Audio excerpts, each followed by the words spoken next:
traverse Tos ne manque pas de remarquer, dans son cadre moderne, l'église de style romano-byzantin.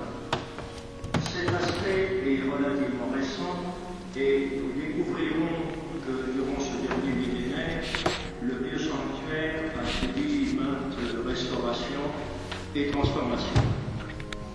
Le passé de Tos et de son église sont étroitement liés à celui de la vicomté de Marennes, dont elle fut la capitale avant de devenir le siège de la juridiction. Dédiée à Saint-Sevé, elle fut longtemps un jalon sur l'une des routes qu'empruntaient les pèlerins allant à Saint-Jacques-de-Compostelle. C'est sur l'emplacement d'une première chapelle du Xe siècle qui a été démolie au XIe siècle que l'église actuelle fut édifiée. L'appareillage des pierres constituant l'abside et le chœur correspond exactement à la période romane, ce qui permet d'attribuer l'ensemble à la première moitié du XIIe siècle. Le bâtiment était alors plus court. C'était un vaisseau unique se terminant avant le clocher qui n'existait pas encore. L'abside et le chœur, en forme de cul-de-four, sont en calcaire coquillé. Par contre, les murs de la nef sont en matériaux composites, en garluche, en grès et même parfois en cailloux, car au Moyen-Âge, les paroisses landaises étaient très pauvres et les carrières de bonne pierre beaucoup trop éloignées pour les moyens de transport dont on disposait alors. Une seconde phase de construction peut être située au XVIe siècle, car en 1587, Tos et les villages voisins furent systématiquement pillés et ravagés par une compagnie huguenote. C'est vraisemblablement le motif de l'édification de la grosse tour de défense qui fera plus tard office de clocher.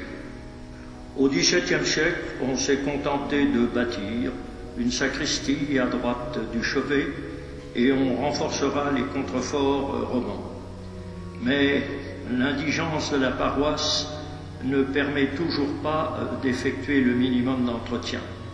Si bien qu'en 1760, l'église était à ce point délabrée que l'évêque de Dax menaça d'y interdire la messe si les travaux nécessaires n'étaient pas effectués. Ils ne furent exécutés que 33 ans plus tard. Il semble qu'au XIXe siècle, les finances de la commune aient permis des travaux d'entretien plus régulièrement.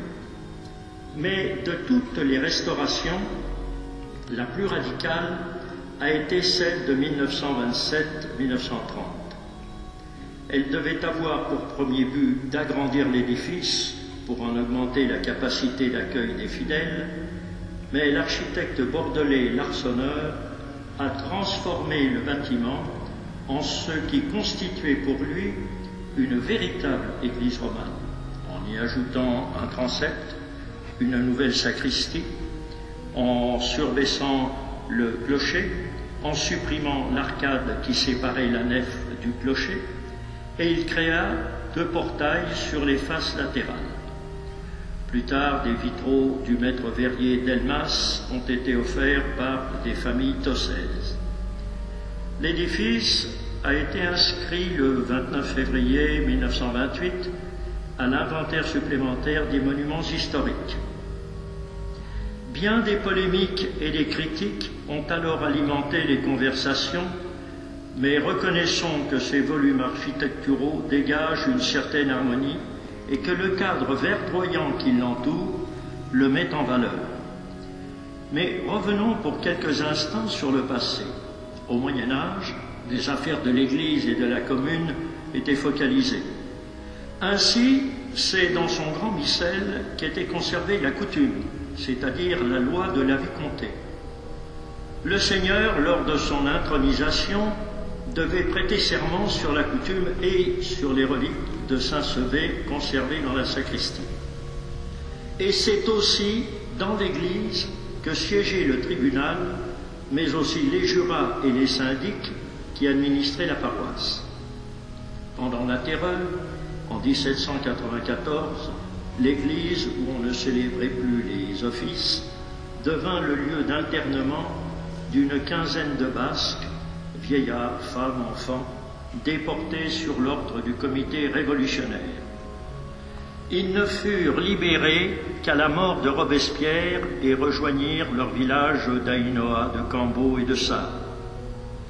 C'était l'histoire évidemment non exhaustive de notre vénérable Église. Elle fut, durant des siècles, le témoin silencieux de ce paisible village landais à laquelle ses habitants furent toujours très attachés.